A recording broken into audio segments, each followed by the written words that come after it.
Hello friends, মোম and rota লাইফে সবাইকে ওয়েলকাম। আশা করি আপনারা ভালো আছেন ও সুস্থ আছেন। আজ আমরা কয়েকজন ঘুরতে বেরিয়েছি।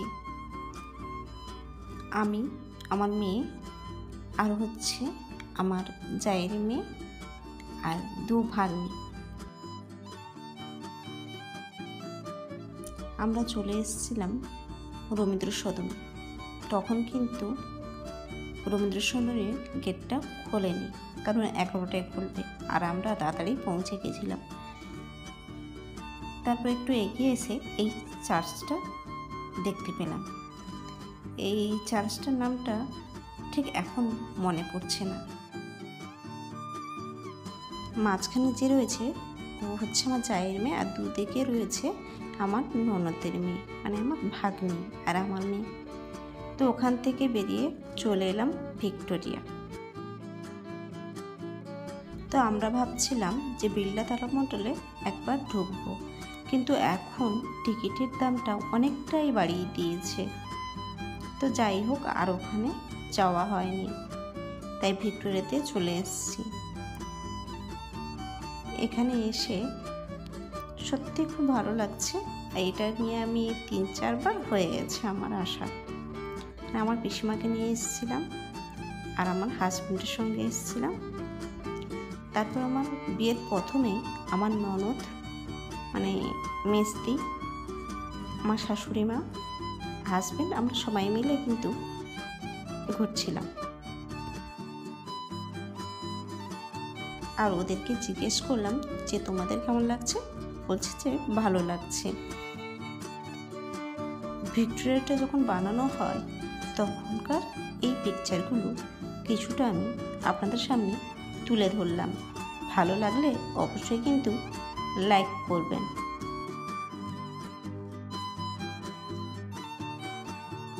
উনি হচ্ছেন রানী ভিক্টোরিয়া।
এই হচ্ছে ভিক্টোরিয়ার পিছনের দিকটা।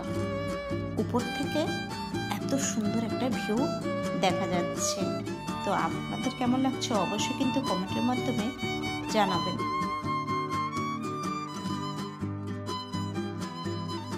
আর এইবার দেখাচ্ছি বাইরে থেকে ভিক্টোরিয়ার পিছনটা কেমন লাগছে অবশ্যই কিন্তু কমেন্টের মাধ্যমে জানাবেন। আমার তো দারুণ লাগছে।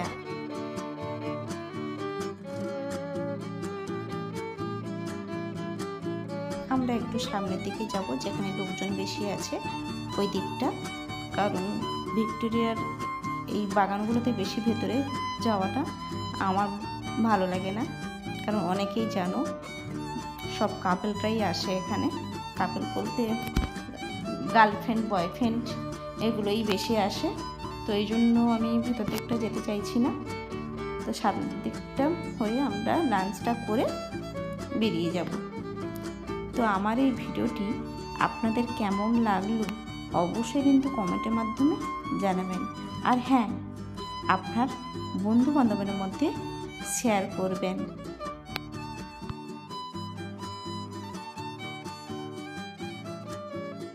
আজ আসি, আবার অন্য কোনো দিন নতুন কোনো ভিডিও নিয়ে হাজির হয়ে যাব। সবাই ততক্ষণ ভালো থাকবেন, সুস্থ থাকবেন। Bye bye.